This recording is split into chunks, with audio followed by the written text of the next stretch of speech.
Hello. For those who don't know me, my name is Maria Sotelo, and I sit on the board of Encanto Arts and co-chair the communications part of the organization. And today, I have the honor and the privilege of interviewing Estela Ortega, co-founder and executive director of El Centro de la Raza. Thank you very much for being with me today. It is such an honor to be with you, Maria. Thank you very much. So we wanted to ask you some questions about El Centro de la Raza and how you see the arts and culture playing a key role in child development. Well, absolutely plays an extremely important role because we know that it develops children into being more caring and loving and having empathy. And so in Jose Marti, our children sing, they dance, they memorize poetry, and we teach them this with the objective of developing their skills of giving, learning how to give and care for people and the community.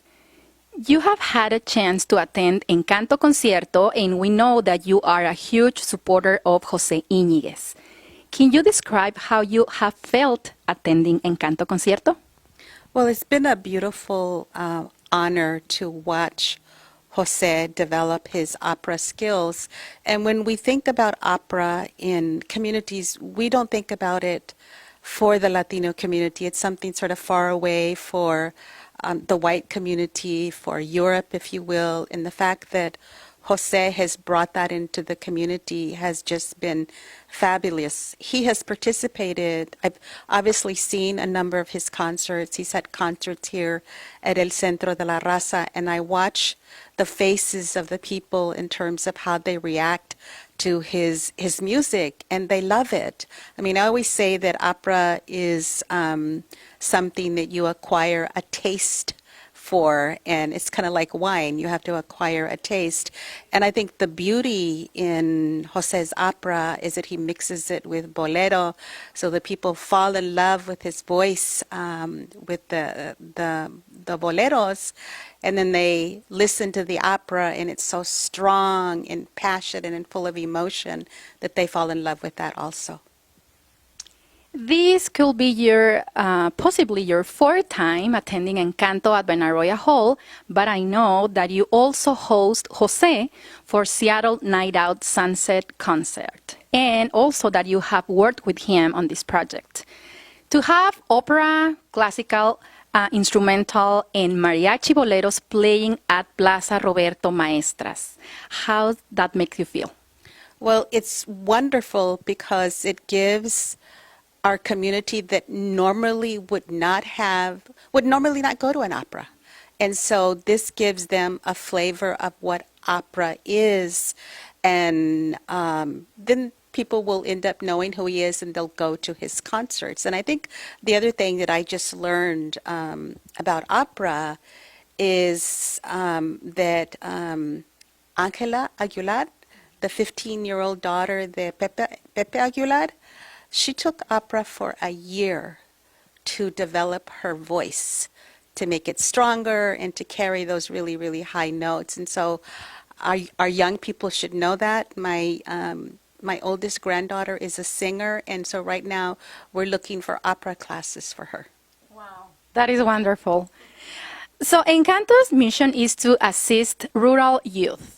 Each year, Encanto Arts will showcase new students who will be accepted to a major university with the support of Eastern Washington University. As someone in the audience, can you share how you feel when you see that on stage?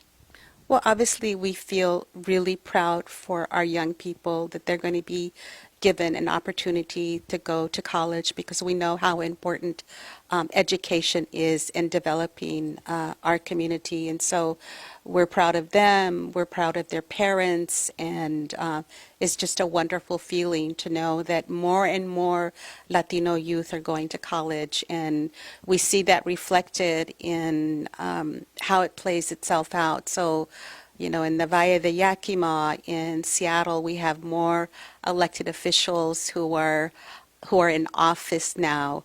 We have more Latinos who have professional jobs, whether it's at Boeing or Amazon or Microsoft. And so those are the things that we wish for our young youth, and certainly are proud of them. I know every time I see those kids who some never thought that they could go into college, and now they get an acceptance letter to go to college, really, really touches my heart. It's something super good to witness, right? So now we come to the concert this year. It is November the 30th, and an all-new music lineup, as well as special guest artists from Bogotá, Colombia, soprano Mónica Ramos. Any thoughts on what you would like to see or hear? Well, Jose and I met earlier during the week, and we were talking about opera and, where did opera begin? And I said, why isn't there any opera in Spanish? And it's because obviously that it started in, Europe and Germany and France. So what Jose told me, and I don't know if this is supposed to be a surprise or not, so y'all will have to figure that out, but that there are going to be opera songs in Spanish. And so I'm looking forward to that. And so I've been telling people, Jose Iniguez, he's going to be singing opera songs in Spanish. And so I'm definitely looking forward to that. So thank you, Estela, very much for making the time to meet with me and have this interview. And if you please can invite the audience to come to Encanto at Benaroya Hall and join you, that will be amazing. Well, I'd like to invite all of the audience, both English and Spanish-speaking people, to come to the opera. For someone to sing opera, it takes a lot of discipline and, emotion and power, if you will. And so Jose certainly projects that, and it is a beautiful opportunity for you to see what opera is about and learn to enjoy it also. Thank you very much, Estela Ortega, for your continued support for Encanto Arts. Mil gracias. So everybody is welcome to come to Encanto Holiday Concierto on November the 30th at Benaroya Hall. Please visit encantoarts.org to get your tickets. Thank you for your support.